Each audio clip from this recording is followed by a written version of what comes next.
seperti yang sudah disampaikan oleh Ibu Asnat dan tertera di jadwal kegiatan kita, sesi kedua ini dengan narasumber yang tidak asing lagi ya, Pendeta Yusak Soleman PhD yang sehari-hari kita sapa Pak Yos. Selamat siang Pak Yos, ketemu lagi sekalipun secara online. Iya. Nah, Pak Yos ini tidak asing lagi bagi kita, tetapi tidak salah juga kalau saya membaca sedikit terkait dengan CV beliau. Ya, Pak Yos adalah pendeta tugas khusus utusan Gereja Kristen Indonesia Sinode Wilayah Jawa Barat ke Sekolah Tinggi Filsafat Teologi Jakarta sejak tahun 1997. Beliau belajar teologi dan sejarah di STFT Jakarta, Universitas Groningen Belanda, Universitas Leiden Belanda, dan Vrije Universiteit Amsterdam Belanda juga. Pak Yos juga adalah mantan tim pemimpin STFT Jakarta periode 2009-2019, juga pengurus Persetia periode 2010-2018 dan menjadi juga mantan pengurus Komisi Pengajian Teologi GKI Sinode Wilayah Jawa Barat. Nah, beliau sekarang adalah anggota tim sejarah Gereja Kristen Indonesia, juga anggota tim kerja Pusat Dokumentasi Sejarah Gereja Indonesia, Sekolah Tinggi Filsafat Teologi Jakarta. Terima kasih Pak Yos sudah bergabung dengan kita untuk sesi kedua di hari ini. Dari jadwal kita punya waktu 90 menit untuk sesi kedua, dan karena itu kami meminta Pak Yos untuk presentasi maksimal 40 menit, sehingga 45 menit sisa kita gunakan untuk diskusi. Dan Bapak Ibu dalam diskusi langsung pertanyaan dikemukakan, jadi tidak kita buka ruang chat untuk bertanya. Silakan Pak Yos. Bu Rahel, terima kasih. Ibu Bapak Sama-sama. sekalian. Kemarin malam saya mencuri start dengan posting di WA Group bahan kita pagi ini. Semoga sudah sempat dibaca, entah membaca cepat atau membaca sangat serius begitu, karena tulisannya mungkin dianggap sangat serius, terserah. Nah, jadi untuk yang belum sempat melihat atau membaca makalah, linknya sudah diberikan di kolom chat ini oleh Pak Ari, silakan di-download.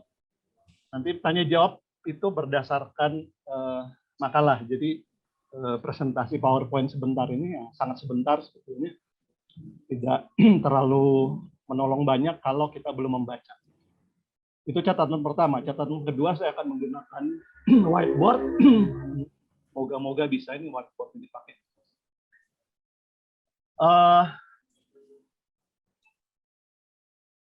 Ini bisa buat ngetik.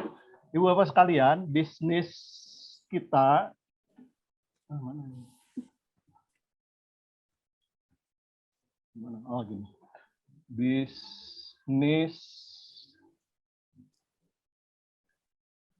dosen sejarah kekristenan. Bisnis kita itu, kalau boleh saya sederhanakan,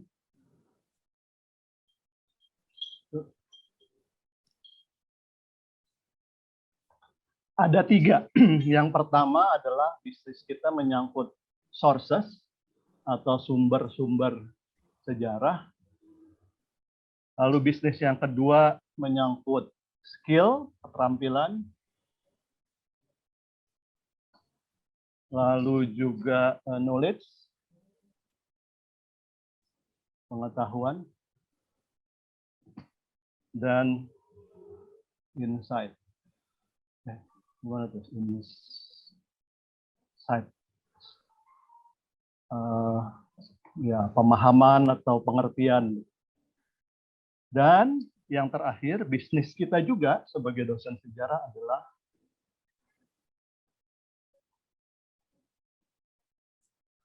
penulisan sejarah. Nah, saya berterima kasih tadi Pak John Sewima sudah menolong kita untuk langsung masuk pada bisnis kita. Jadi saya hanya mengembangkan lebih lanjut apa yang sudah dimulai oleh Pak John, bahwa tiga hal inilah, sumber-sumber, skill, knowledge, and insights, dan historiografi yang menjadi bisnis kita di dalam menjalankan tugas sebagai sejarawan dan sebagai teolog. Di masa yang lalu, memang seolah-olah, setidaknya waktu saya masih mahasiswa, tahun 80-an begitu, dan juga mungkin sebelumnya, tahun 70-an, yang di tengah inilah yang dipahami sebagai tugas orang dosen sejarah. Tetapi sekarang kita semakin tahu bahwa yang di tengah ini bukan satu-satunya lagi tugas kita. Oleh karena itu tadi dalam diskusi bersama Pak John kita mendengar pertanyaan tentang bagaimana menggali sumber, bagaimana kalau sumbernya begini atau begitu dan sebagainya. Hilang. Sudahlah. Tapi idenya sudah dapat. Oh, udah lagi. Dan selama puluhan tahun pendidikan tinggi teologi ya kita memang selalu berkutat di soal skill, bagaimana memberikan keterampilan pada mahasiswa, bagaimana kita memperkaya pengetahuan kita, dan bagaimana kita menghasilkan refleksi-refleksi dan sebagainya di bidang dari studi sejarah. Dan yang tidak kalah penting, penulisan. Penulisan entah sejarah resmi gereja, atau untuk ulang tahun gereja, atau untuk kewajiban para vikaris, supaya bisa lolos dari masa prajabatan dan sebagainya. Nah, ini gimana nutupnya sekarang? Oh, gini. Ibu-Bapak sekalian, saya akan langsung masuk ke pemaparan singkat dari makalah yang sudah saya siapkan.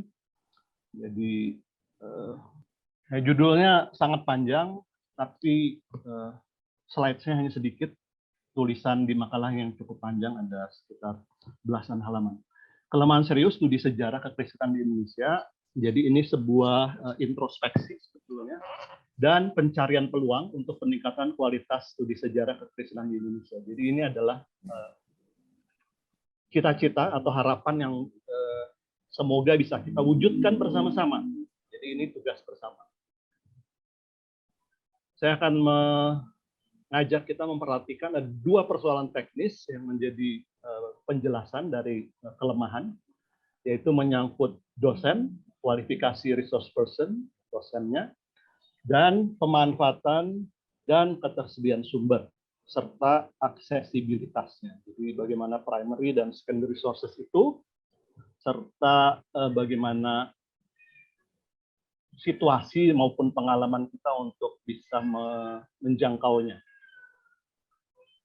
Selain persoalan teknis, ada tiga persoalan lain, persoalan yang lebih prinsip, yaitu pada level gagasan dan pengembangan studi sejarah, yaitu kita masih berhadapan dengan tiga perangkap sumber-sumber dan wawasan bercorak nasionalistik. Itu yang pertama, perangkap sumber-sumber dan wawasan Zending,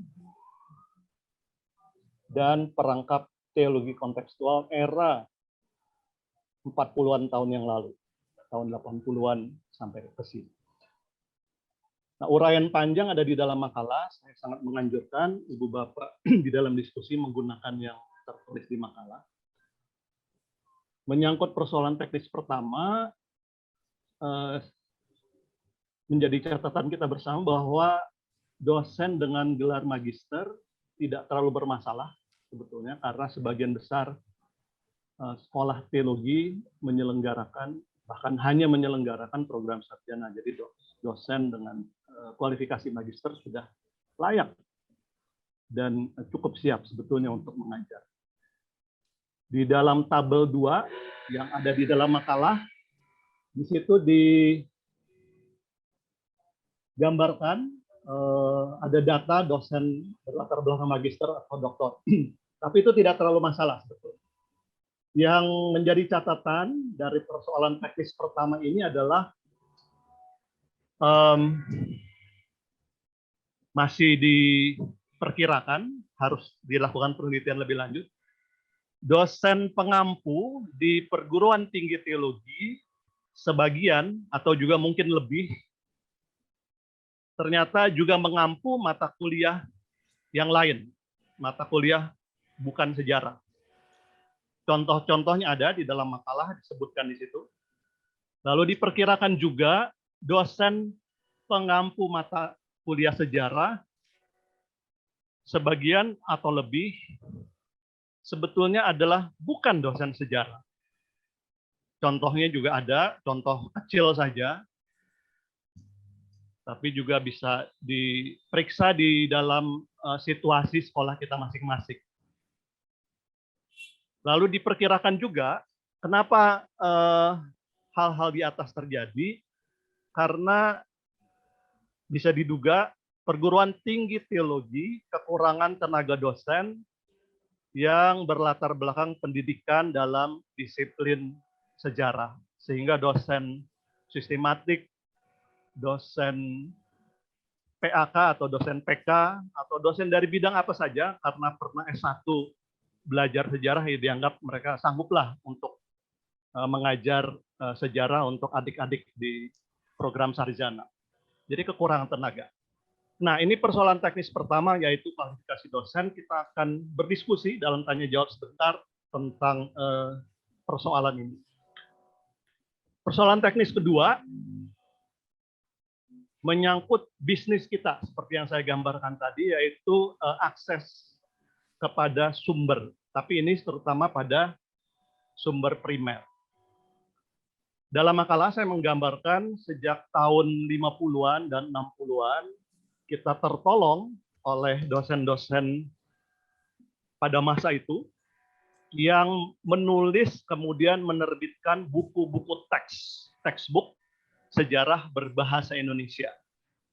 Sehingga mahasiswa teologi sejak tahun 50-an, 60-an sampai sekarang dapat memanfaatkan buku-buku teks tersebut, cuma sayangnya sesudah 70 tahun, 60 tahun kemudian buku-buku yang sama masih dipergunakan.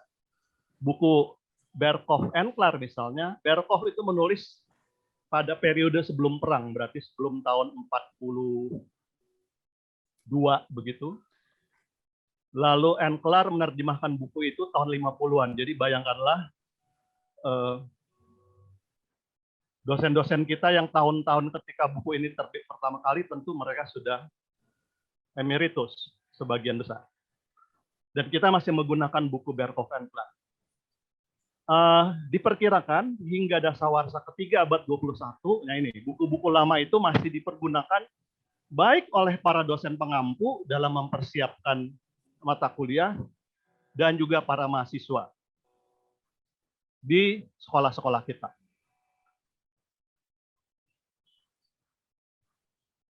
Menggunakan buku-buku itu, lepas dari buku lama atau buku baru, sebetulnya juga menunjukkan bahwa kita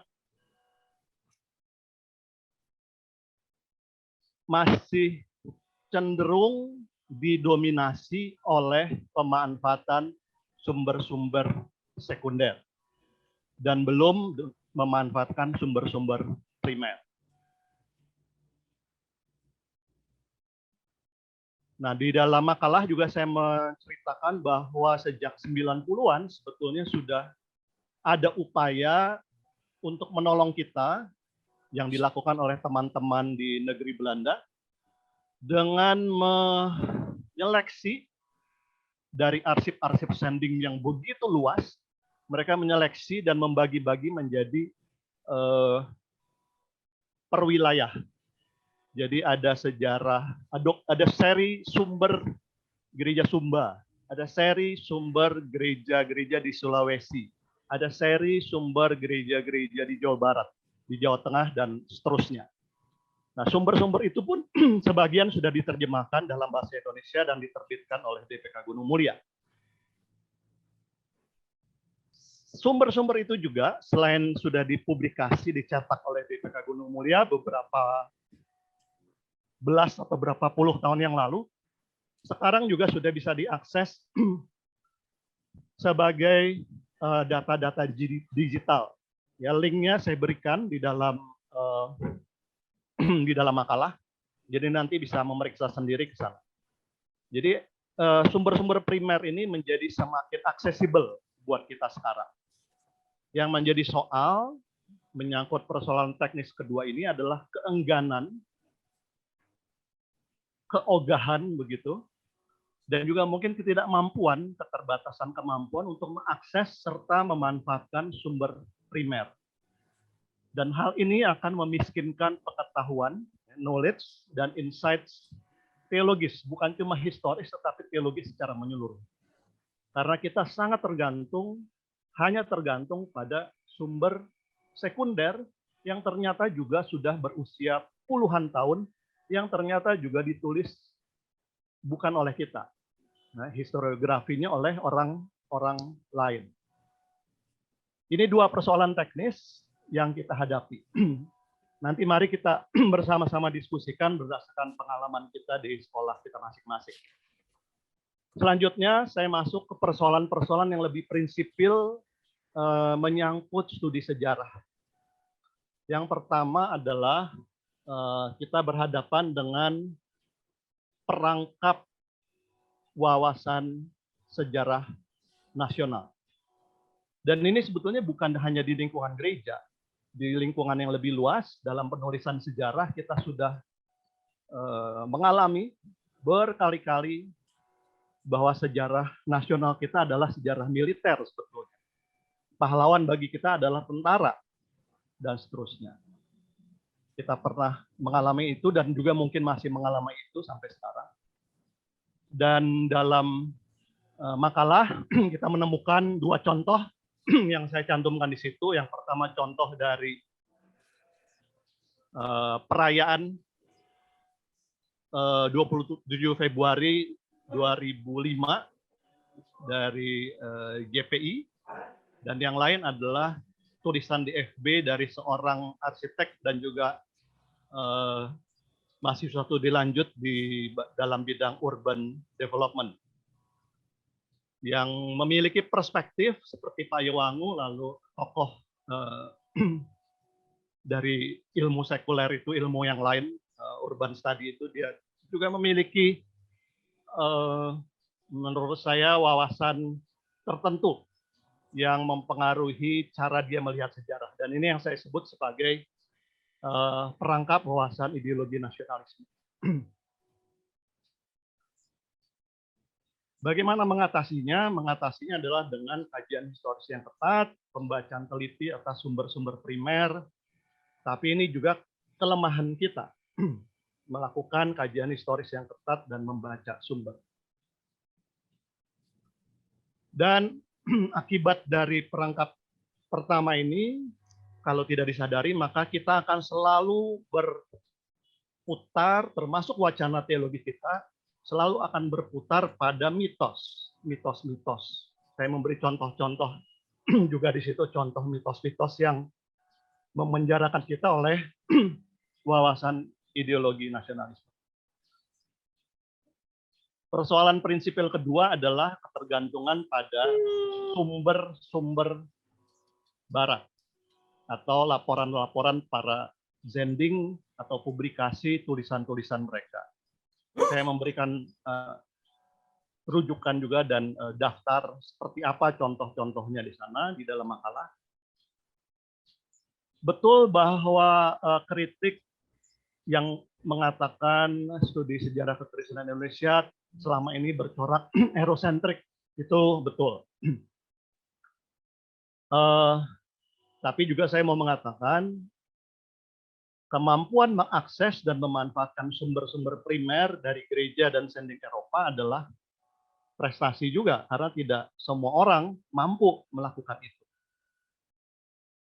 Nah, ini ada dua soal yang berbeda di sini. Ketika orang barat mengakses sumber-sumber mereka dan menulis sejarah kita, harus dibedakan dengan ketika putra-putri Indonesia sendiri berjuang untuk bisa mengakses dan mampu mengakses sumber-sumber primer tersebut. Kalau orang kita yang mengakses dan berhasil menghasilkan karya sejarah dari sumber-sumber itu adalah sebuah capaian penting. Tapi saya mau bergerak lebih jauh lagi dari itu, yaitu bahwa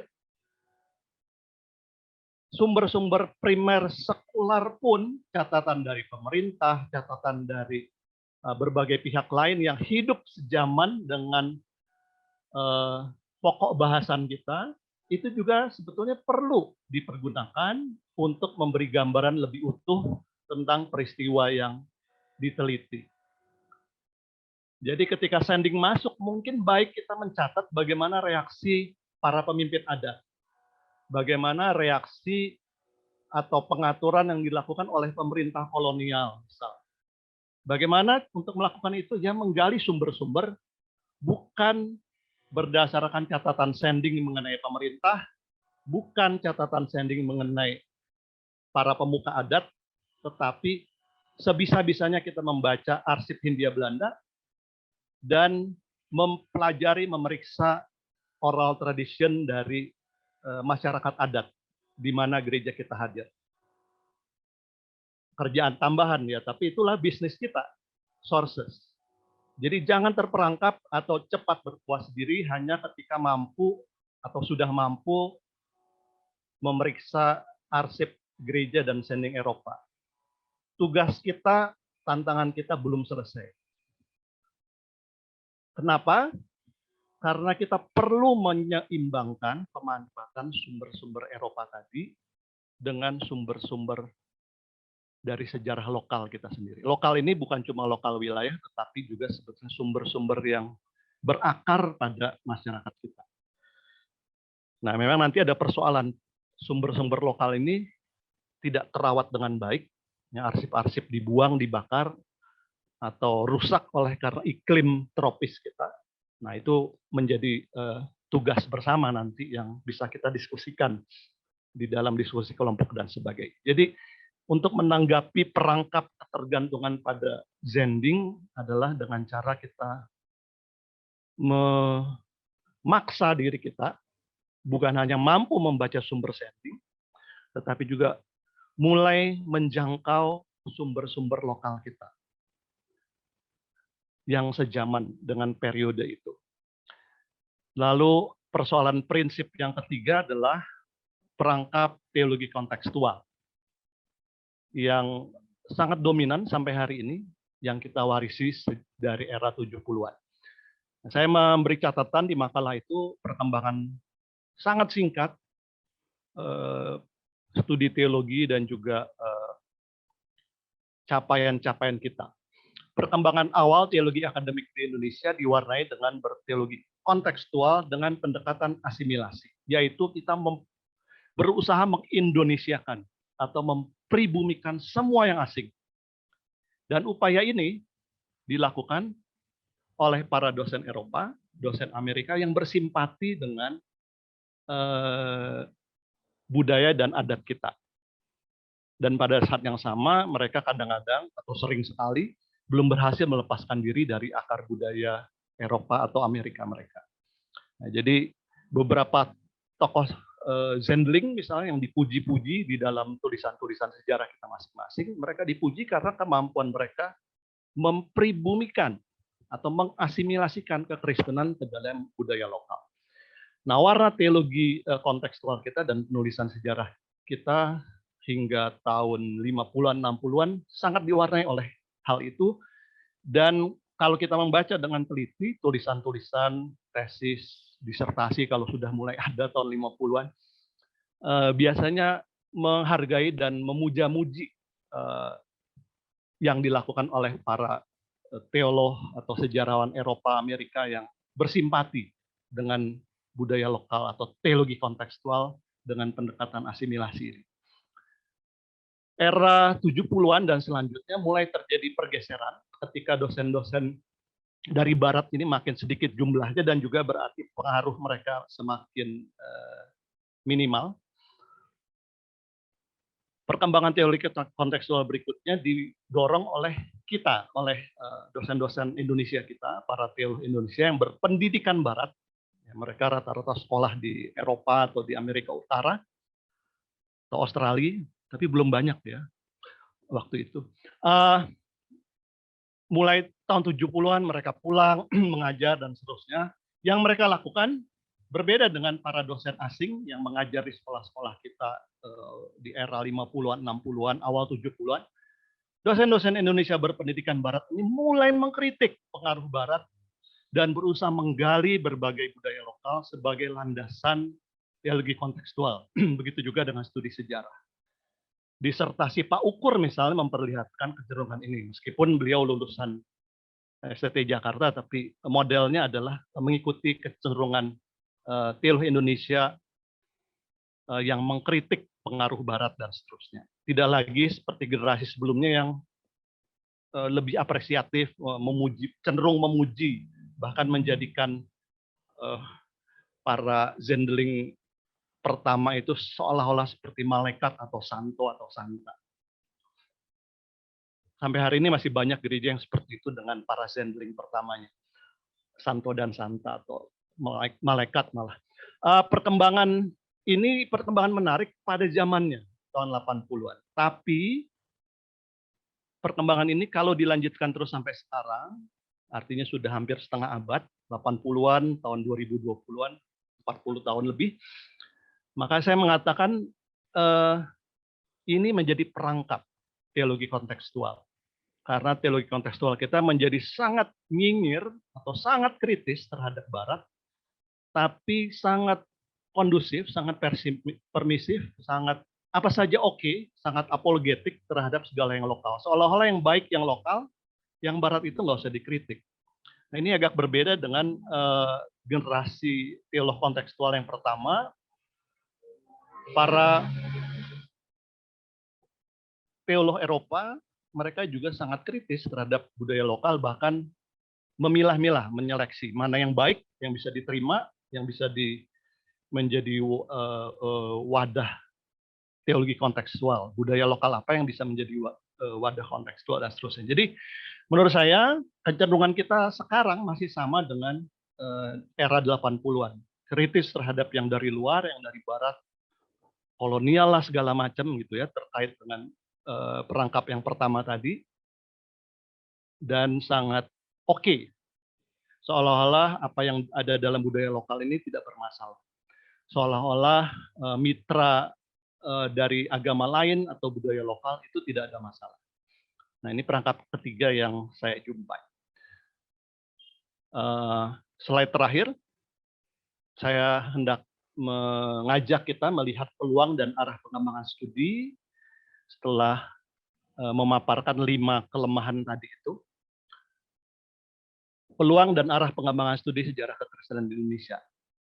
Kita perlu melengkapi sejarah kekristenan Indonesia pada setiap era dan periodenya, supaya kita bisa melihat perkembangan yang utuh, dan dari sana kita bisa melihat apa yang sudah kita capai, apa yang masih perlu kita perjuangkan, dan sebagainya. Di dalam makalah saya menguraikan cukup lumayan, 1 halaman kalau saya tidak salah mengenai ini, silahkan dilihat di sana, lalu kita berdiskusi berdasarkan itu. Lalu hal kedua yang bisa menolong kita adalah saya mendorong gereja-gereja kita, kebetulan para pemimpin gereja ikut di dalam studi institut kali ini, jadi mohon perhatian. Gereja dan perguruan tinggi teologi mendirikan pusat dokumentasi sejarah kekristenan masing-masing untuk melestarikan sebanyak mungkin sumber-sumber sejarahnya dan bersiap untuk bisa menjadi counterpart ketika berhadapan dengan sumber-sumber zending atau sumber-sumber gereja Eropa dan Amerika yang ternyata sudah sampai pada level arsip online itu ya, arsip digital. Nah, kita harus mulai mengumpulkan secepat-cepatnya sebelum sumber-sumber lisan maupun sumber-sumber dalam berbagai bentuk yang lain. Kalau ada yang tulisan ya bagus. Saya ingat waktu saya ke Wuppertal, kantor UEM, saya masuk ke perpustakaan dan arsip. Warisan dari para zendeling yang tersimpan di arsip RMG itu di Wuppertal, ternyata bukan cuma catatan-catatan tulisan tangan dari para zendeling itu, tetapi juga ada litograf. Apa itu litograf? Lukisan dengan pensil. Ya, jadi peta dari wilayah-wilayah, bukan peta kadang-kadang, itu lukisan pemandangan juga. Nah, sumber-sumber seperti ini sangat berharga untuk melihat seperti apa, bukan saja secara abstrak, kenyataan dan kehidupan para pendahulu kita di masa lalu, tapi juga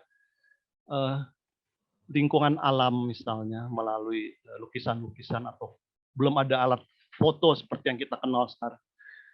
Jadi ada banyak bentuk sebetulnya yang bisa kita gali dan kita temukan menyangkut sumber-sumber sejarah kita. Teman-teman di Eropa sudah melakukannya dan sedang dalam proses atau sudah mencapai proses digitisasi. Nah, kita harus mulai dengan yang bisa kita lakukan sebisa-bisanya sekarang. Lalu yang saya lihat juga bisa menjadi peluang dan arah pengembangan adalah gereja-gereja dan perguruan tinggi teologi perlu secara serius mempersiapkan sejarawan muda untuk mampu melakukan studi sejarah yang akademis maupun yang aplikatif, yang bisa menolong gereja dan masyarakat Indonesia seperti dalam penjelasan Pak John tadi. Ya, jadi sejarah tidak boleh hanya untuk kepentingan akademis semata, tetapi juga harus aplikatif, harus ada aspek-aspek praktisnya. Demikian sharing dari saya. Kita masih punya banyak waktu, saya kira, untuk berdiskusi. Oke, terima kasih Pak Yos untuk presentasinya. Bapak Ibu, kita ternyata punya waktu hampir 1 jam untuk berdiskusi. Karena itu kita diharapkan menggunakan waktu secara maksimal ya. Jadi dengan presentasinya Pak Yos menolong kita untuk memetakan kelemahan-kelemahan utama yang kita miliki di dalam bidang sejarah gereja. Ada 5 kelemahan dan kemudian ada peluang-peluang yang bisa kita bangun untuk mengatasi kelemahan-kelemahan itu. Mari Bapak Ibu, kesempatan untuk berdiskusi. Kita beri kesempatan pertama untuk 5 penanya. Bapak Ibu langsung bisa mengemukakan pertanyaan atau komentarnya untuk direspons oleh Pak Yos. Kita berikan untuk 5 penanya dulu. Ya, Pak Ramli, silakan. Baik, terima kasih kepada Pak Bu Rahel dan Saya Ibu, Bu. Oh, kepada Bu Rahel ya, sorry. Ya. Dan kepada Pak Yusak Sulaiman yang menunjukkan fakta bagi kita soal sumber-sumber baik kualifikasi dosen sejarah di Indonesia. Dan ini akan tentu membakar semangat kita, baik STT dan gereja-gereja, untuk mari serius mendirikan pusat-pusat studi sejarah, baik di institusi-institusi kita, STT-STT, dan juga gereja-gereja. Sehingga secara gereja ini atau secara kekristenan ini menjadi sebuah dokumen yang dapat kita warisi kepada generasi-generasi berikutnya. Nah, pertanyaan saya memang soal peluang ini, khusus poin yang ketiga ini Pak, sungguh-sungguh mempersiapkan sejarawan muda dengan baik dan sabar. Ini persoalan Pak, karena sedikit orang yang mau belajar sejarah kan gitu, atau distudikan sejarah, selalu pilih biblika gitu ya. Semua mau ahli biblika semua, jadi tidak ada yang ahli sejarah. Padahal sejarah itu penting. Kira-kira apa trik atau apa namanya ralah supaya pendeta-pendeta muda atau orang-orang muda mau tertarik sejarah, supaya mereka bisa distudikan misalnya, atau kampus bisa melirik orang-orang mahasiswa-mahasiswa S1 yang sudah menyelesaikan studinya bagus, nilai-nilai sejarahnya distudikan oleh kampus gitu. Atau gereja langsung memilih, oh ini kawan ini susah, mudah ini mengerti sejarah dan suka sejarah, itu distudikan oleh gereja gitu. Karena kalau hanya narasi seperti ini Pak, nggak jadi aksi, susah ini terjadi.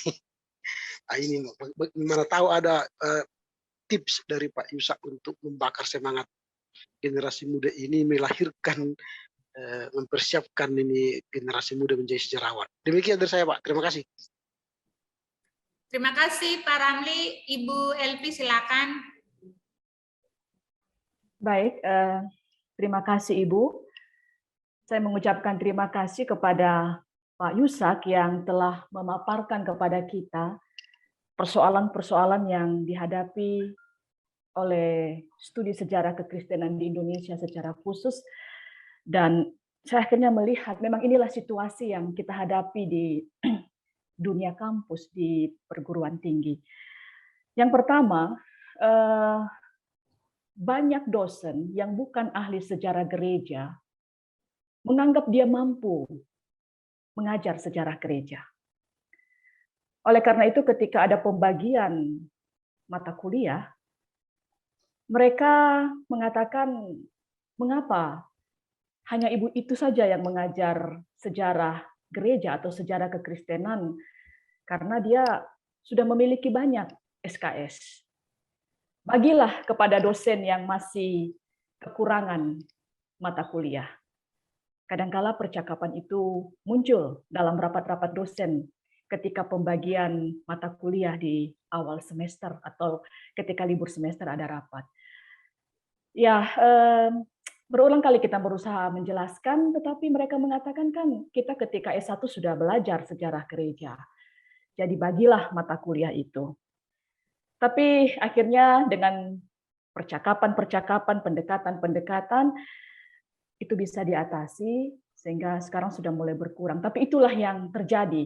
Banyak dosen yang menganggap dia mampu mengajar sejarah gereja selain mata kuliah yang lainnya. Lalu yang berikutnya, pengalaman yang kami alami ketika mengajar sejarah gereja, saya menemukan ada sebenarnya di antara mahasiswa yang punya kemampuan dalam sejarah gereja. Dan kita mencoba mengkader, sehingga nanti skripsinya diarahkan menulis sejarah gereja. Tetapi ketika sudah terjun ke jemaat, berubah. Dia menjalani masa vikaris, lalu dia menjadi pendeta jemaat. Itu berubah. Itu yang menjadi tantangan untuk melakukan kaderisasi terhadap dosen sejarah gereja yang kami alami. Jadi di dalam kampus mungkin kan ada teman diskusi, dia begitu menggebu-gebu, dia bisa melihat banyak hal, mengungkapkan banyak hal, tapi ketika dia sudah terjun di jemaat, berjumpa dengan hal-hal yang praktis di dalam jemaat, akhirnya itu tadi berubah orientasinya. Nah, bagaimana solusi dari Pak Yusak agar bisa kita tetap memantau dan memelihara roh itu tadi, sehingga ketika dia sudah mendapatkan kependetaannya, kita bisa ajukan ke sinode, dan dia bisa studi lanjut untuk itu. Terima kasih, Pak. Ya, terima kasih Ibu Elvi. Kita ke Pak Apolos. Silakan Pak Apolos. Baik, terima kasih Bu Rahel. Ya, saya mau memberikan sedikit tanggapan berkaitan dengan dosen yang mengampu mata kuliah sejarah gereja atau sejarah kekristenan. Apa yang disampaikan Pak Yusak sangat tepat, karena memang menurut saya peraturan pemerintah berkaitan dengan kecukupan tenaga dosen di sebuah STT atau fakultas itu kan hanya 5 atau 6 dosen begitu. Sehingga dengan demikian bidang mata kuliah atau bidang teologi historika ini atau sejarah gereja ini memang kemudian seperti memang kurang diminati begitu oleh dosen-dosen yang memang akan studi lanjut di bidang sejarah begitu. Sehingga yang mungkin dianggap lebih utama kan memang biblika, sistematika atau bidang yang lain. Sehingga dalam hal ini menurut saya memang sejarah gereja akan menjadi bidang studi yang seperti terabaikan begitu ya untuk diampu oleh dosen-dosen yang memang memiliki kualifikasi tertentu begitu. Artinya beberapa dosen di bidang yang lain pada akhirnya memang dipercaya untuk mengajar sejarah gereja, dan bukan karena merasa bisa untuk mengajar bidang sejarah gereja, tetapi memang tidak ada dosen yang dimiliki oleh sebuah STT atau Fakultas Teologi di sekolah tinggi atau universitas Kristen yang memiliki Fakultas Teologi. Nah, pertanyaan saya bagaimana begitu ya, seperti tadi ya Bapak penanya sebelumnya tadi menyampaikan trik begitu. Kalau saya sih bagaimana pemerintah begitu ya secara khusus memberikan mungkin bukan bukan 6 atau bukan 5 yang menjadi syarat minimal untuk sebuah prodi dengan 6 dosen atau 5 dosen, tetapi memang mungkin sesuai dengan mata kuliah ya, sesuai dengan mata kuliah yang ada di sekolah teologi. Karena seperti di Fakultas Teologi itu kan mata kuliahnya kurang lebih 50. Nah, kalau kemudian di STT itu mata kuliah 75 begitu. Nah, asumsinya kan ada beberapa dosen yang memang mengampu beberapa mata kuliah, dan mestinya juga harusnya memang ada dosen sejarah gereja di dalamnya. Nah, ini mohon tanggapan dari Bapak Pendeta Yusak Soleman. Terima kasih. Oke, terima kasih Pak Apolos.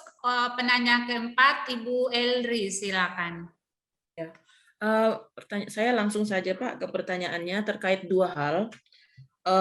Yang pertama, kira-kira solusi dari kita kan tadi kalau orang Indonesia, khususnya dosen-dosen yang di STT ataupun institut yang mengajar sejarah gereja pada umumnya kan masih yang magister ya, magister teologi atau MPD.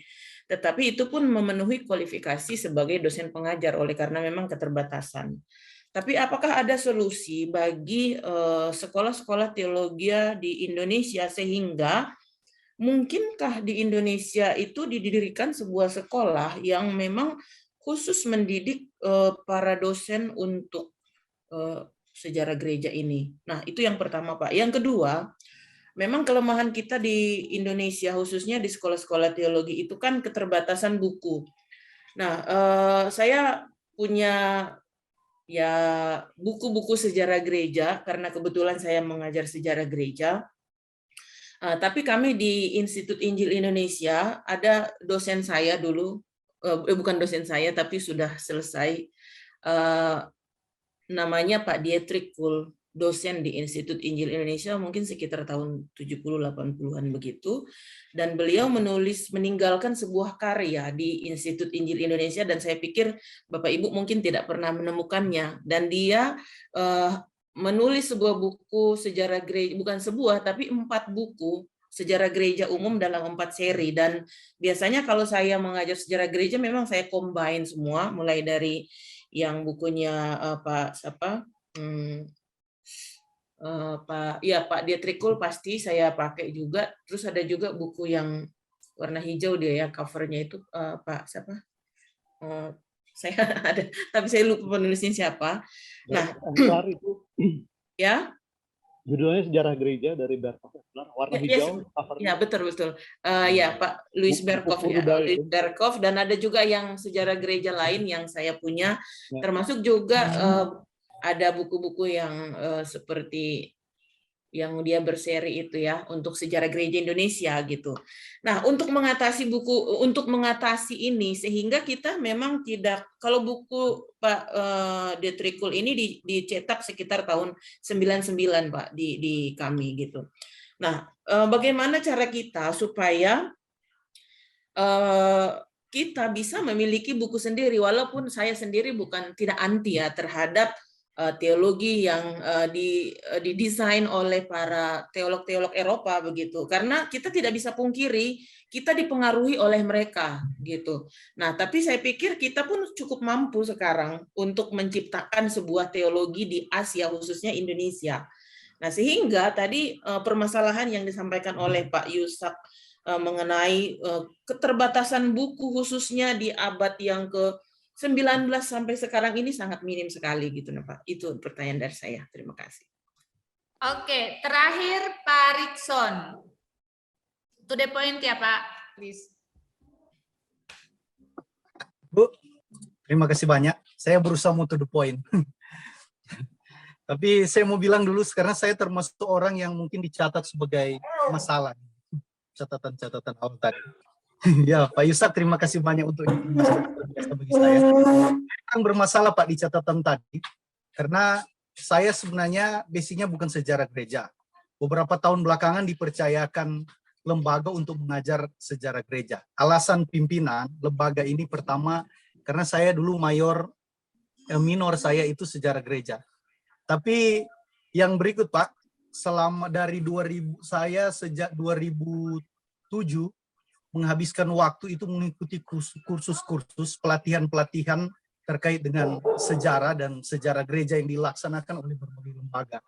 Nah, modal saya yang ketiga adalah Pak, sejak 2007 itu saya melakukan yang saya sampaikan tadi karena sejak saat itu saya mulai tertarik meneliti tentang sejarah gereja lokal dan kemudian menulis sejarah-sejarah gereja lokal di tempat saya.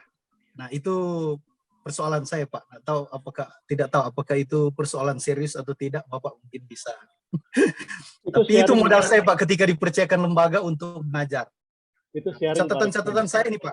Yang pertama, ada masukan tadi untuk membuat pusat studi dokumentasi di gereja dan di lembaga-lembaga. Saya pikir ini hal positif yang perlu direspon. Tapi catatan saya yang saat ini buat sharing dengan beberapa teman dosen sejarah gereja yang mengatakan sudah ada pusat-pusat dokumentasi sejarah gereja yang bisa kita akses, tapi masih sulit. Ya, orang Manado bilang Pak masih koncudu. Kita masih sulit mengakses, walaupun sudah tersedia, kita masih sulit untuk mengakses. Nah, mengakses langsung dokumen-dokumen itu. Ada kawan curhat begini Pak, data itu diambil dari gereja saya. Tapi saat saya mau ambil akses itu di pusat dokumentasi sejarah itu saya sulit untuk mengaksesnya. Yang berikut, di gereja saya punya masalah serius Pak. Seperti pemateri berikut sampaikan soal kesadaran mengolah, memanage data-data. Dokumen-dokumen banyak sekali hilang. Setiap ada perubahan pembangunan gedung kantor Sinodo baru Pak, dokumen-dokumen lama hilang semua. Dan ini jadi persoalan serius. Saya beruntung karena dapat teman di beberapa perguruan tinggi teologi lain yang ternyata menyimpan. Dulu ternyata kita punya komunikasi dengan lembaga-lembaga itu dan ada banyak dokumen tersimpan di sana. Tapi persoalan sama juga saya dapat.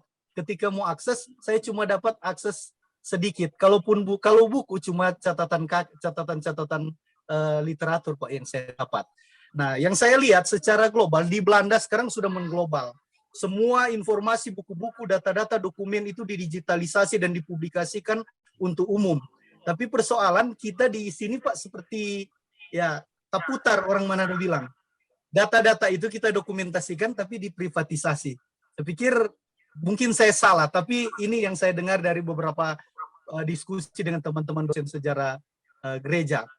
Nah, saya ketika menulis selama ini terbantu dengan banyak data yang diberikan oleh teman-teman dosen yang ke Belanda. Saya tidak pernah ke Belanda, tapi hari ini dimudahkan dengan bisa mengakses misalnya delper.nl, kemudian Internet Archives, kemudian ANRI terbatas tapi bisa. Repositori juga Kemendikbud bisa diakses. Saya sebenarnya Pak sebelum materi ini yang saya bayangkan semalam, bagaimana kalau kemudian pusat dokumentasi dan digitalisasi ini justru dilakukan oleh Persetia. Sehingga sekolah-sekolah teologi yang tergabung di dalam lembaga ini bisa mengakses data-data itu, tidak kemudian yang kami alami selama ini adalah berhadapan dengan kata teman saya, lembaga-lembaga yang memprivatisasi justru data-data itu. Itu problem klaim-klaim itu ternyata masih terjadi.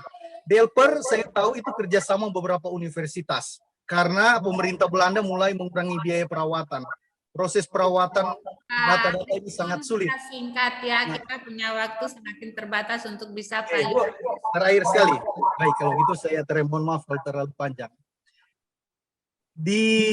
Terakhir saya ada teman dia menulis sebuah buku dan data-datanya luar biasa. Kemudian ada satu situ saya baca dia sempat menyinggung catatan harian istri Ulvers, seorang penginjil cenderung di Minahasa. Tapi ternyata dia sendiri tidak pernah baca, Pak. Saya baru membantu memberi catatan harian itu ke dia. Nah, sebelumnya di diskusi-diskusi dia mengatakan termasuk catat buku-buku saya itu menurut dia, ya kesan saya dia bilang masih amatiran. Tapi ketika dia menulis buku, dia datang ke saya memberi literatur yang dia sudah sebutkan tapi tidak pernah dia baca, dan kemudian dia mewawancari saya juga. Nah, ini problem, Pak, problem yang saya lihat. Mungkin itu dulu, Pak. Bu moderator, mohon maaf terlalu panjang. Ya, terima kasih Pak Rikson.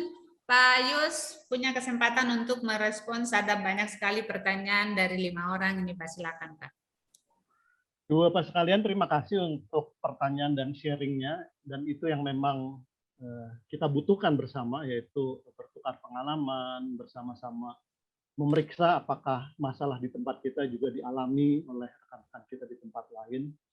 Dan ada porsinya nanti sharing gereja dan sharing sekolah-sekolah teologi serta diskusi. Di situ kita akan mendalami lebih lanjut sambil mencari solusi.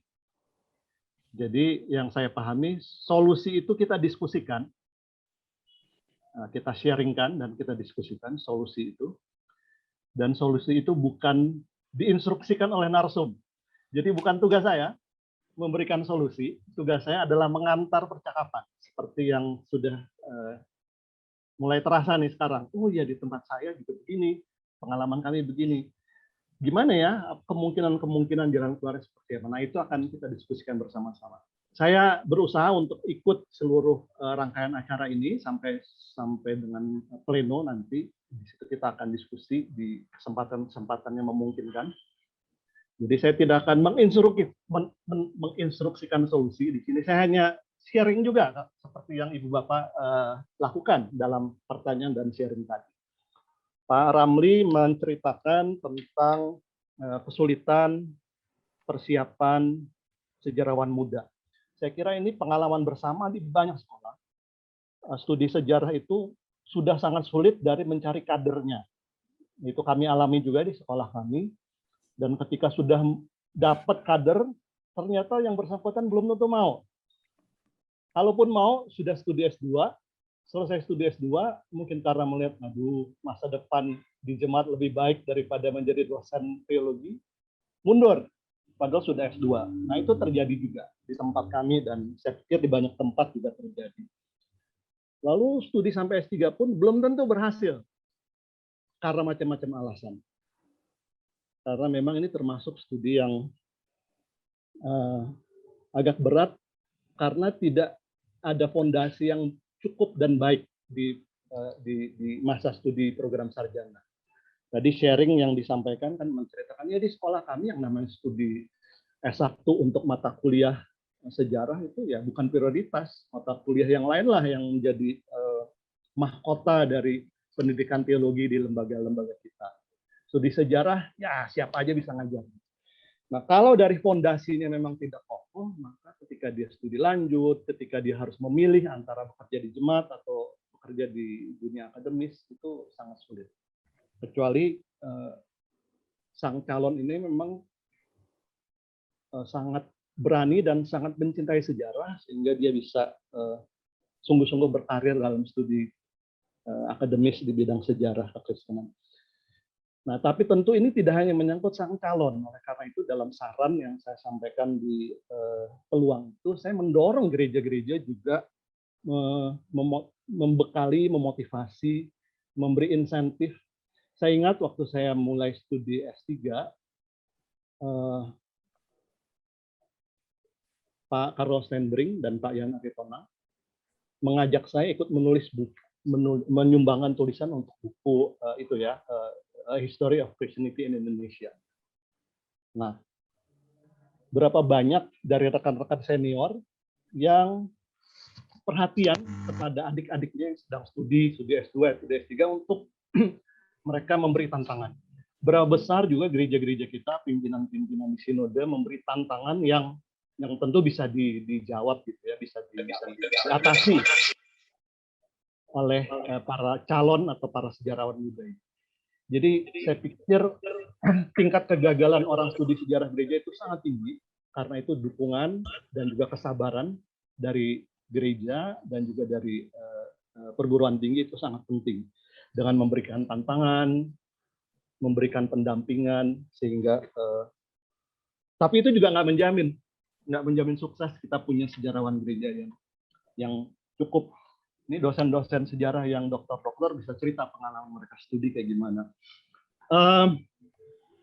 Nah, pengalaman ketika kita dipaksa oleh keadaan untuk mendayagunakan dosen-dosen ahli di bidang yang lain untuk mengampu mata kuliah sejarah kekristenan, itu bisa dipahami karena memang undang-undang kita mengatakan jumlah dosen minimal tuh ya cukuplah 5 orang, 6 orang.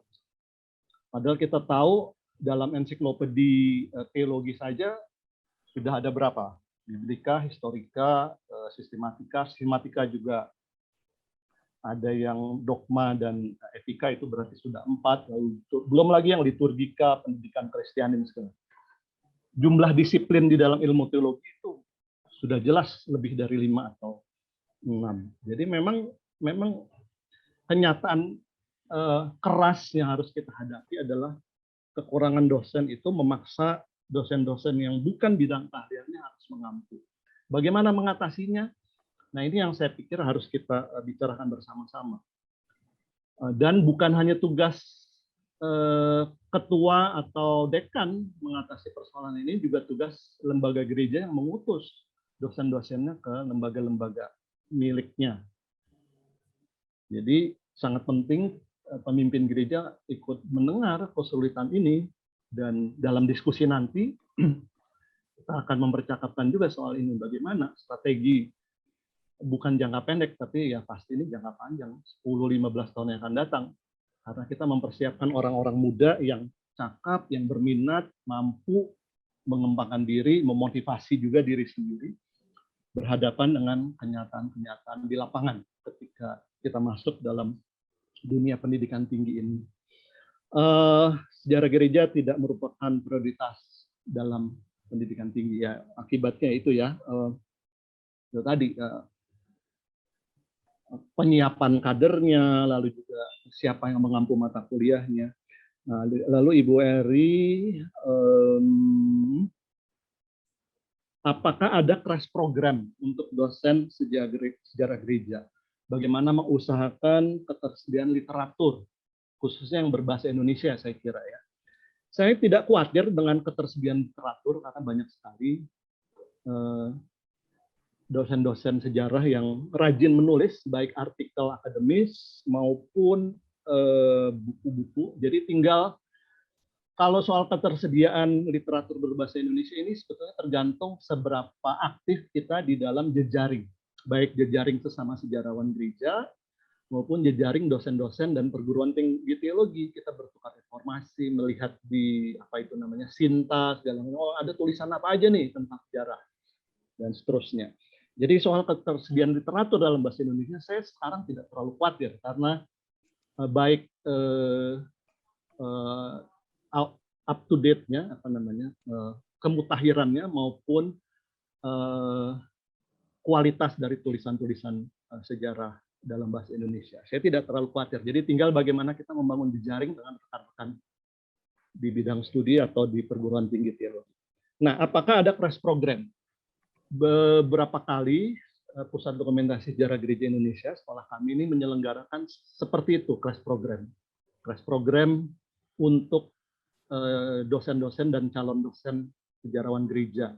Kami mengirim undangan, tapi yang membalas hanya 16 lembaga waktu itu. Jadi mereka lah yang sempat 3 bulan berada di kampus STT Jakarta, belajar bahasa Belanda yang dipandu oleh Erasmus Hayes, lalu juga dosen-dosen sejarah seperti Pak Christian de Jonge sempat datang. Kami bersama-sama mendapat pengayaan dari beliau 2 minggu ya Ibu Elvi ya waktu itu enggak, Pak Christian de Jonge, lalu juga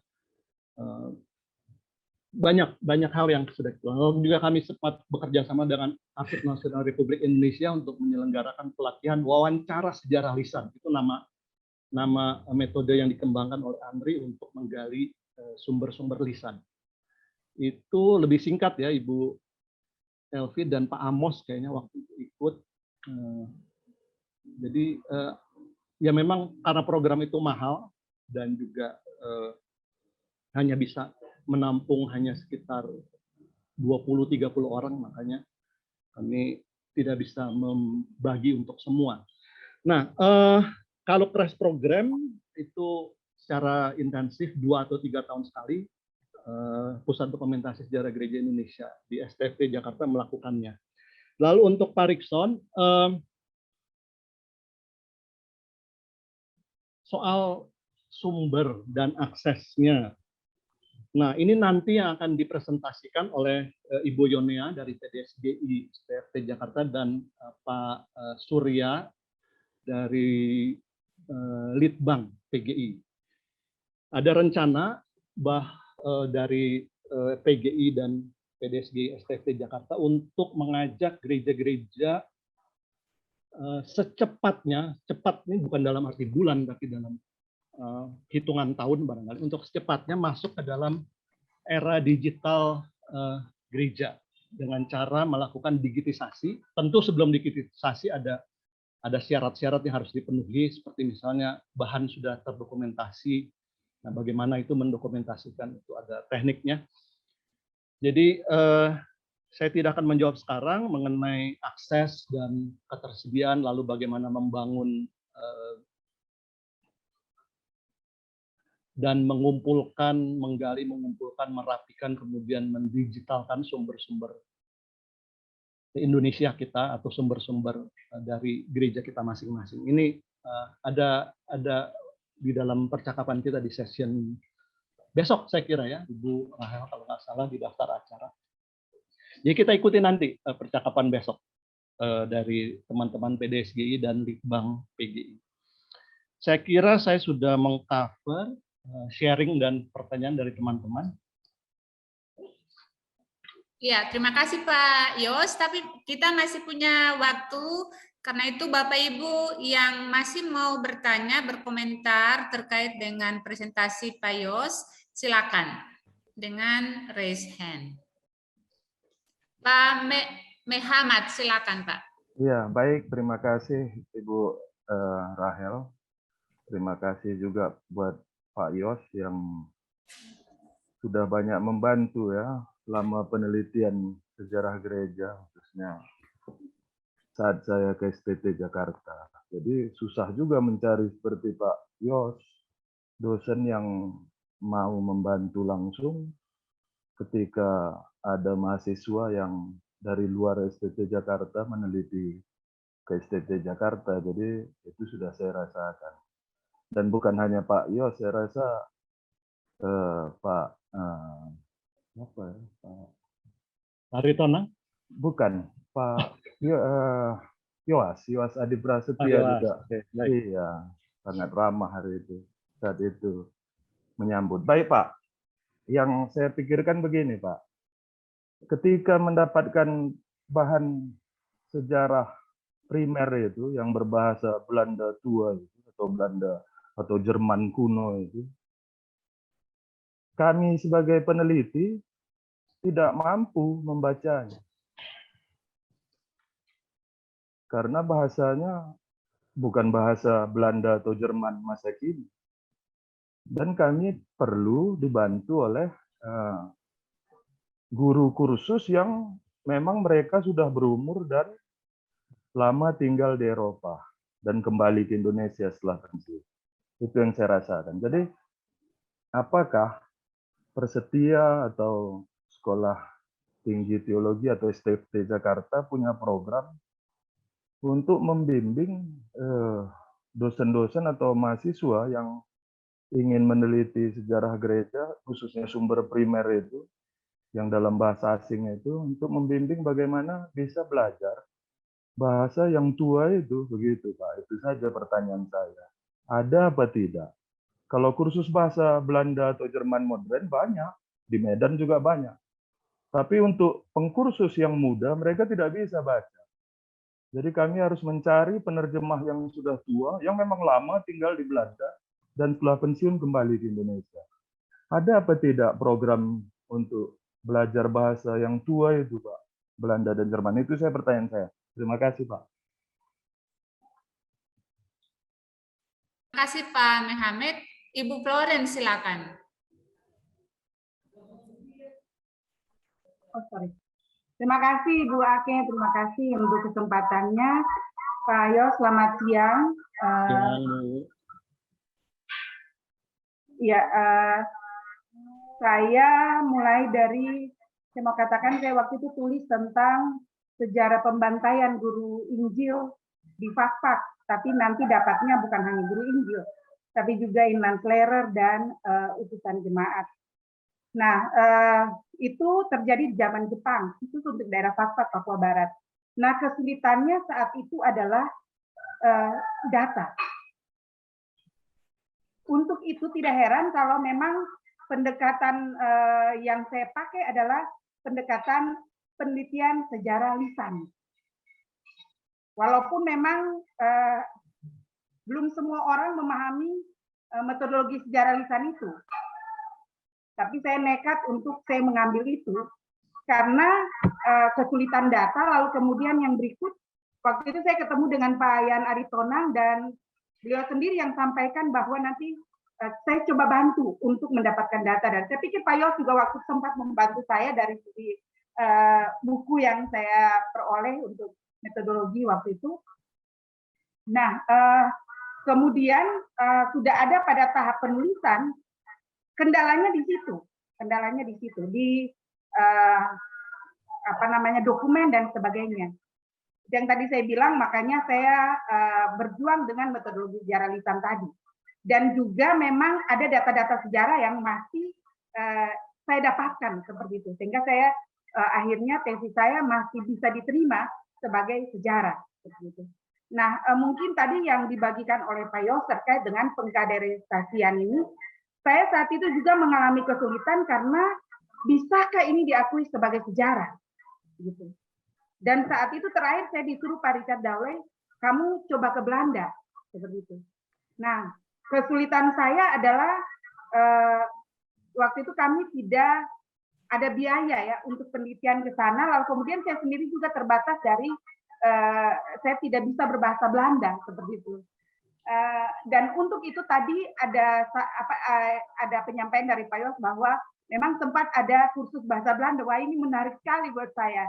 Nah, kira-kira program-program seperti ini kapan lagi dibuat seperti itu? Walaupun memang tadi Pak Yos bilang ini sangat berat, mahal dan sebagainya. Tapi inilah sudah ketika penggalian-penggalian sejarah yang sementara ini kami lakukan juga terbatas dari sisi itu tadi. Ada satu buku yang ditulis oleh Selam, penginjil yang ada di Fak-Fak, itu diterjemahkan oleh Bapak Pit Muskita. Dan saat itu saya pakai, bahkan sampai saat ini juga saya pakai ketika mengajar sejarah di Fak-Fak untuk mahasiswa saya, tapi saya tidak menemukan buku aslinya, Pak. Sejarah penginjilan di Kapau. Yang saya dapatkan itu terjemahan dari Pak Pit Muskita, seorang guru yang sudah tidak ada lagi, sudah almarhum, dan saya pakai buku itu juga. Ada juga yang dari Kama, tapi itu juga diterjemahkan oleh Pak Pit Muskita. Ya. Untuk itu, bagi saya, apa yang tadi disampaikan oleh Pak Yos, belajar bahasa Belanda ini, kami mengalami kesulitan karena banyak buku-buku yang juga bisa kami dapatkan dari orang-orang tua yang dulu-dulu ini masih berbahasa Belanda. Saya tidak pasti berbahasa Belanda. Mungkin ada usul saran dari Pak Yos, makasih. Ibu Florence, Ibu Eli silakan. Habis Ibu Eli, Ibu Bertalin, lalu kita serahkan untuk Pak Yos respons dulu. Kalau ada waktu baru kita buka kesempatan. Silakan Ibu Eli. Ibu Eli lagi mute.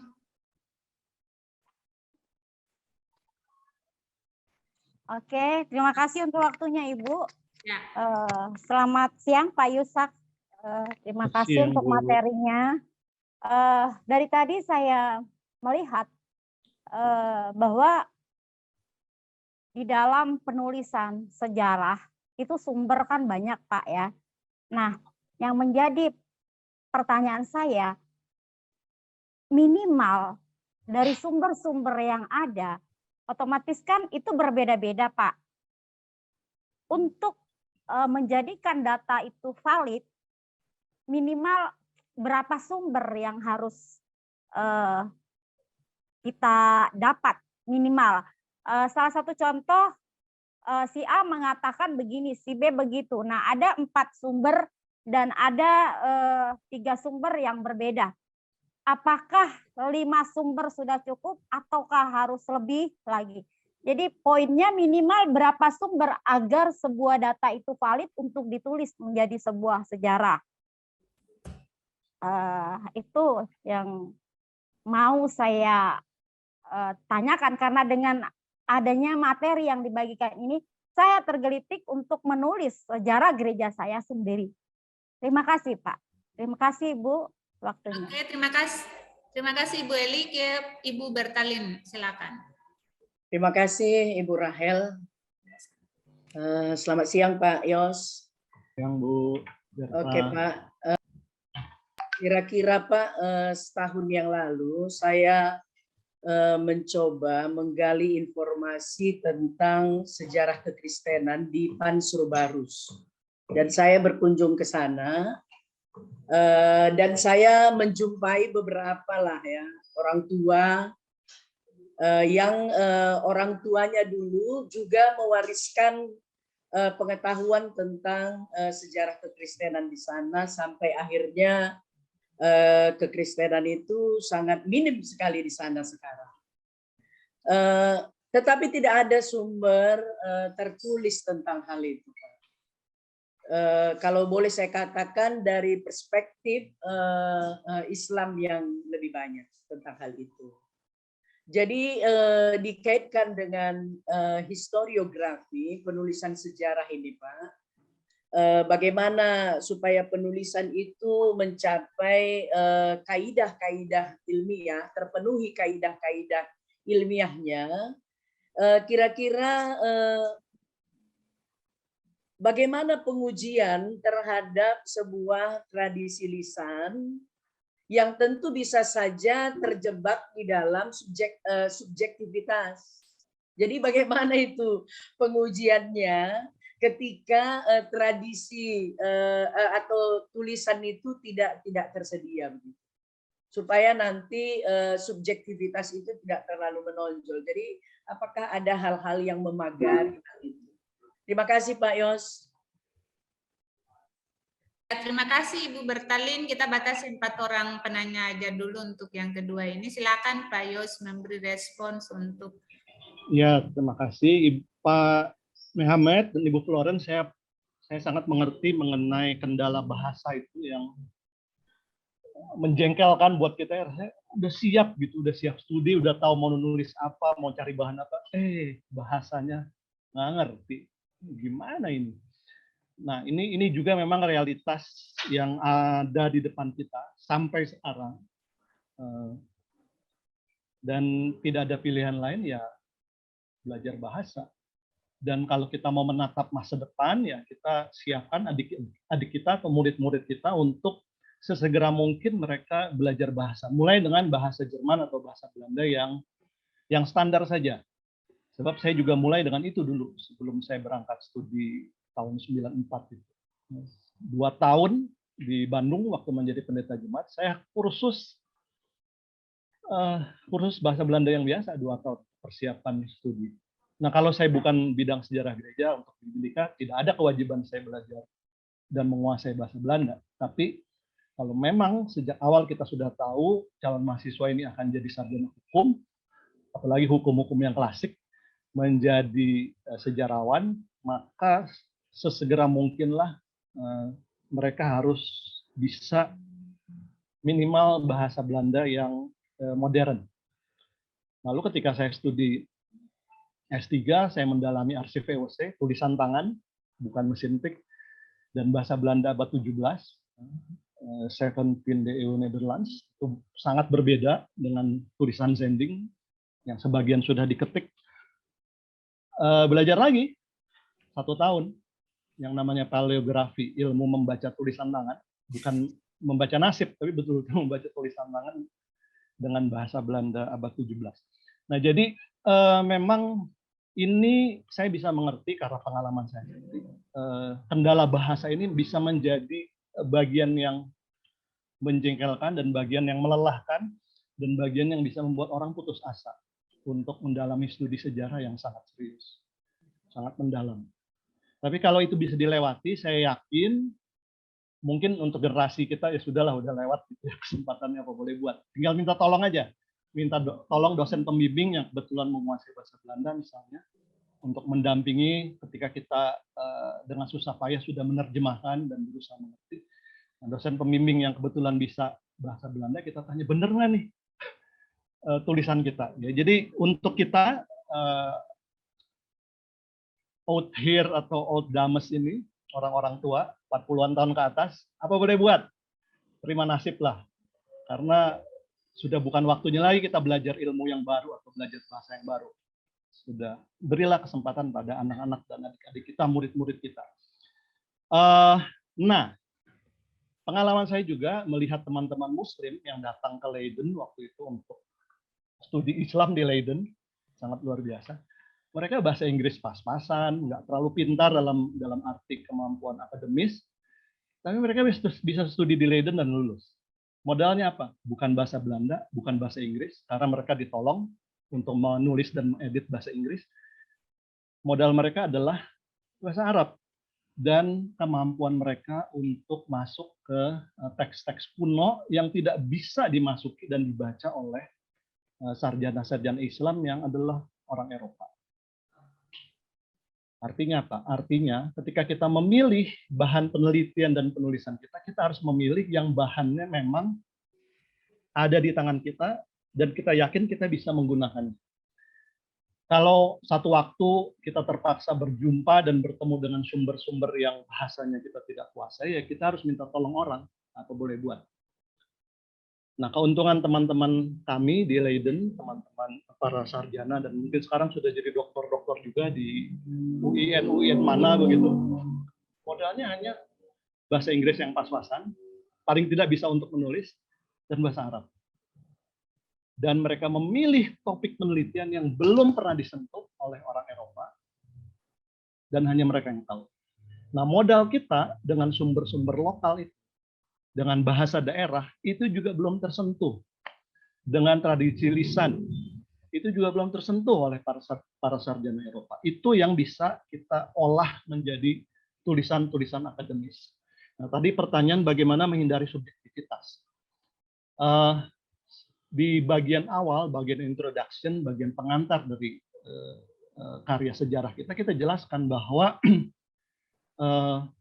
narasumber kita seperti ini, keterbatasan penelitian ini seperti ini, karena keterbatasan sumber cuma sumber yang terbatas misalnya, sehingga kita tidak bisa meng-cover sumber-sumber yang lebih luas untuk menghindari bahaya atau kesulitan dari subjektivitas sumber-sumber kita. Secara akademis, ketika di awal tulisan karya tulis kita itu kita menyatakan keterbatasan dan kesulitan kita, itu soal subjektivitas sebetulnya sudah teratasi. Jadi itu bagaimana kita memilih topik, bagaimana kita mempertanggungjawabkan temuan-temuan kita dan mempresentasikan. Jadi Ibu Berta dan teman-teman jangan takut dengan keterbatasan sumber. Keterbatasan sumber itu sebetulnya bisa menolong kita untuk membatasi sekecil mungkin topik kita, apalagi kalau topik kita yang belum pernah dibahas orang. Termasuk orang Eropa, termasuk rekan-rekan kita, sejawat kita, para teolog yang lain, atau ahli-ahli lain dari yang meneliti daerah yang sama misalnya. Jadi ini sebetulnya triknya adalah pembatasan masalah. Kalau kita mampu membatasi masalah, membatasi hal yang kita mau teliti, itu sudah satu langkah penting mengatasi kesulitan sumber. Cuma memang sebagai akademisi kita tahu, kan kita bukan hanya menghasilkan tesis, bukan hanya menghasilkan disertasi. Kita harus rajin menulis, ya, atau boleh buat. Ketika kita mau mencari sumber-sumber lain, untuk tulisan-tulisan lain, untuk naik jabatan misalnya, dari rektor kepala segala macam, kan kita harus menulis, pilih topik yang lain. Nah, disitulah kita mulai ketemu lagi dengan masalah sumber dan sebagainya. Tapi sekali lagi, kalau kita mampu membatasi topik penelitian dan sebagainya, ini yang nanti akan diceritakan oleh teman kita Pak Amos yang sangat produktif menulis. Dia bisa cerita pengalaman bagaimana berhadapan dengan sumber-sumber yang sulit, sumber-sumber yang langka, atau kendala bahasa dan sebagainya. Jadi terima kasih untuk sharing-sharing ini. Acara kita masih ada beberapa session lagi, dan saya pikir beberapa pertanyaan ini sudah mengantisipasi topik-topik di session berikut. Saya tidak akan masuk terlalu jauh. Begitu, teman-teman.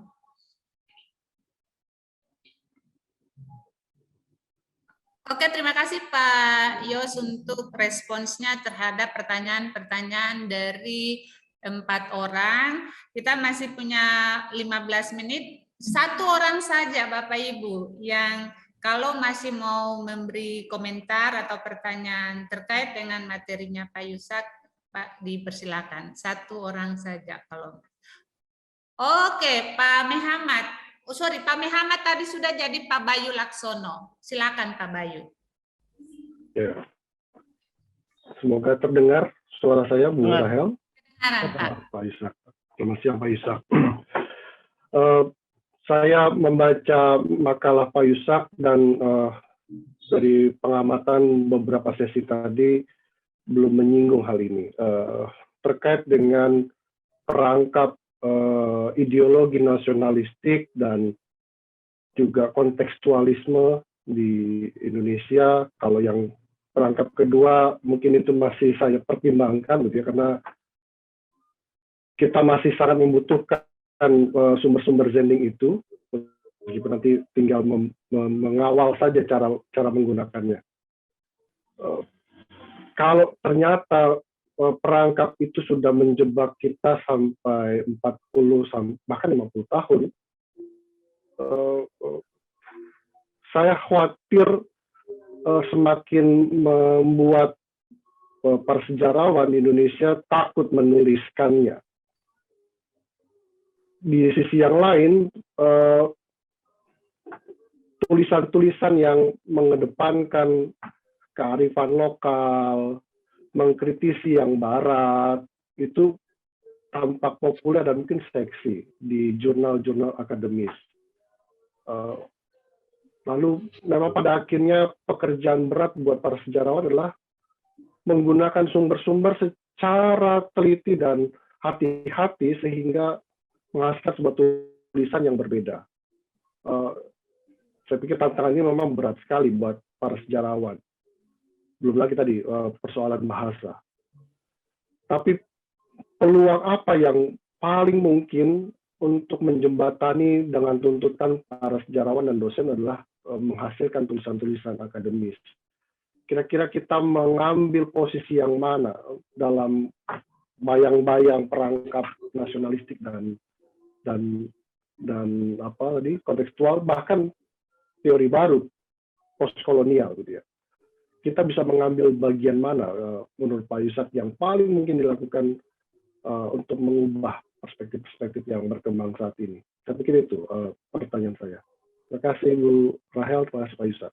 Ya, terima kasih karena Pak Mehamat meraisen. Pak, silakan ya sedikit apa to the point ya supaya ada kesempatan untuk Pak Yus merespons. Udah nggak ingat lagi aku, Bu. Karena tadi sudah tidak diizinkan. Sorry, berarti jadinya. itu karena Raisen tangannya masih itu jadi. Enggak, jadi lupa aku karena udah. Oke, ya, silakan. Nggak apa-apa, nanti aja Bu. Nanti kalau ingat lagi Pak. Ya lupa. Terima kasih Bu. Ya. Baik, kalau lupa-lupa itu calon profesor ya, Pak Ahmad ya. Silakan diperjuangkan. Pak Bayu memberi catatan yang penting tentang semacam ketakutan gitu ya, kekhawatiran kalau saya menulis mengkritik nasionalisme, mengkritik teologi kontekstual yang kritis terhadap Barat dan mengakomodasi semua yang lokal, nanti dimusuhin oleh sesama warga bangsa, dimusuhin oleh gereja, Kita ingat Lee Kosok menulis tentang Nommensen, wah ya kebenciannya luar biasa terhadap dia misalnya. Jadi ada pengalaman-pengalaman ketika orang mulai kritis terhadap apa yang selama ini dianggap sakral, secara kultural, sakral. Ini soal nasi padang babi aja ramenya norak sekali kan. Nah, yang kira-kira seperti itu, saya pikir kecemasan dari Pak Bayu. Nanti kalau kita kritik-kritik yang lokal-lokal, kearifan lokal segala macam, apa enggak kita mencelakakan diri sendiri? Ya itulah perangkapnya. Ada ketakutan, ada kecemasan, ada keengganan dan sebagainya. Tapi sejarawan yang jujur kan dia harus bisa menceritakan. Tentu juga cara menceritakannya jangan naif-naif ngajak orang berantem gitu ya. Itu cari musuh namanya, cari gara-gara. Harus bisa mengembangkan secara baik tepat dalam hal metodologi dan juga dalam hal presentasinya menyampaikan dengan baik sehingga orang bisa, meskipun orang nggak setuju, bisa, itu pasti selalu terjadi. Dinamika kehidupan akademik kan gitu ya, orang menyampaikan sesuatu lalu ada tanggapan dan seterusnya sehingga diskusi mengembangkan seluruh percakapan. Jadi saya pikir Pak Bayu jangan takut, jangan terlalu cemas dalam iklim akademis yang sehat. Justru kalau ada pendapat-pendapat yang kontroversial atau yang menolak hal-hal yang selama ini sudah diterima sebagai kebenaran umum, nah itu kan kesempatan untuk membuka wacana, membuka pemikiran, beradu argumentasi dan sebagainya. Jadi saya sih melihat perangkap-perangkap ini pertama perlu disadari, kedua jangan ditakuti juga, disadari, lalu kalau mampu mengatasi perangkap itu jangan takut dengan berbagai reaksi orang, baik reaksi yang populis sifatnya orang marah-marah gitu, maupun reaksi yang lebih akademis seperti ketika saya mempersoalkan tulisan Pak Yewangu lalu Pak Ngelo menanggapi ada di dalam makalah, ya menurut saya nggak apa-apa, kita kan diskusi aja, beda pendapat itu hal yang biasa dan jangan sampai, nah ini persoalan dengan sekolah teologi gini. Kalau ada beda pendapat, terus yang nggak setuju ini bilang sesat. Nah, itu celaka. Makanya saya pernah menegur di WAG Persetia, ini jangan disesatkan ketika Pak Gerrit diminta oleh PGI untuk bicara soal LGBT. Pak Gerrit disesatkan. Saya bilang jangan kayak gitu. Ini kita akademisi di sini. Kalau nggak setuju, ya kasih argumentasi. Jangan bilang sesat-sesat. Apalagi Pak Gerrit Profesor Biblika dan dia bicara dalam kapasitas sebagai ahli Biblika dalam wadah yang dikembangkan oleh PGI beberapa tahun yang lalu. Jadi gitu, jangan takut, sadari perangkapnya, bekerjalah secara bertanggung jawab, dan siap untuk mempertahankan pendapat secara akademis. Begitu, Pak Bayu dan teman-teman. Oke, terima kasih Pak Yos. Ini kebetulan ada satu Pak Tony resen, jadi bolehkah kita kasih kesempatan terakhir untuk Pak Tony, Pak Yos? Silakan Pak Tony. Oke, Pak Tony silakan. To the point ya Pak. Iya. Selamat siang Pak Yos. Pak Yos. Selesai tulisannya. Ini hari ini akan dikarantina lagi Pak 3 hari untuk menyelesaikan semuanya. Oh, saya harus baca lagi nanti sebagai Iya, reviewer. yang ke-8. Terima kasih untuk semua masukan. Jadi Pak Yusak udah jadi mentor untuk penulisan buku sejarah gereja untuk SMP dan SD buat saya juga. Pak Yusak langsung aja mengenai sertifikasi bagi guru-guru muda nih, dosen-dosen muda. Setahu saya kan di STFT juga ada kegiatan sertifikasi beberapa kali itu Pak, mata kuliah bidang-bidang tertentu. Apakah bisa Pak direncanakan atau diselenggarakan bekerja sama dengan Persetia supaya lebih fokus kepada bidang-bidang historical seperti yang teman-teman tadi udah sampaikan. Kalau nggak salah saya pernah baca, berapa kali saya juga pernah ikut malah mahasiswa-mahasiswa saya juga untuk ikut yang sertifikasi itu Pak. Thank you Pak. Oh, yang yang pernah dikerjakan di STT Jakarta beberapa tahun yang lalu, saya kira VVK itu Pak. Itu guru-guru agama sebetulnya, sertifikasi untuk guru-guru agama, guru-guru agama di sekolah menengah, jadi bukan untuk sekolah teologi. Jadi waktu itu DBK sebelum staken itu mendapat kepercayaan menangani sertifikasi guru-guru agama, sekolah kami yang diminta ikut melakukan itu. Ada pelatihannya, lalu ada ujiannya, ada segala macam. Nah sekarang setelah staken berkembang bahkan menjadi IAKN, ya DBK menyelenggarakan sendiri dengan sekolah-sekolah miliknya itu. Itu jadi yang agak apa, berbeda Pak? Pak Tony. Yang VVK itu apa Pak? Itu untuk yang itu, jemaat awam. VVK itu adalah kursus teologi untuk jemaat yang diselenggarakan oleh sekolah kami dengan tema yang berbeda-beda. Iya. Ya.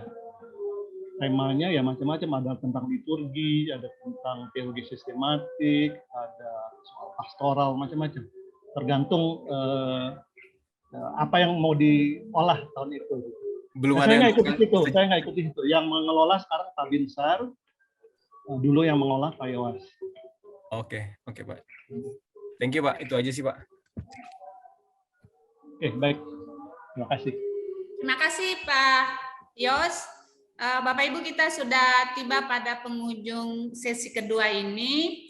Nah, dari diskusi yang kita lakukan, kita menemukan bahwa kesadaran terkait kualifikasi keilmuan itu menjadi sangat penting kita pegang di dalam pengelolaan lembaga-lembaga kita. Nah, karena itu untuk kebutuhan sejarah gereja, program-program untuk mempersiapkan dosen-dosen muda menjadi pekerjaan kita semua. Nah, dari materi Pak Yos, kita dibantu dengan 3 catatan peluang itu sebagai solusi terhadap kelemahan bidang sejarah gereja di Indonesia. Itu berharap nanti kita menjadi perhatian kita ketika kita ada pada diskusi-diskusi kelompok di hari Rabu nanti. Terima kasih Pak Yos untuk presentasinya. Terima kasih Bapak Ibu untuk keterlibatan kita semua untuk diskusi ini. Kita beri aplaus untuk Pak Yos yang bersedia diskusi dengan kita di. Terima kasih semua untuk sharingnya, untuk pertanyaan yang membuka pikiran juga. Terima kasih Pak Yos.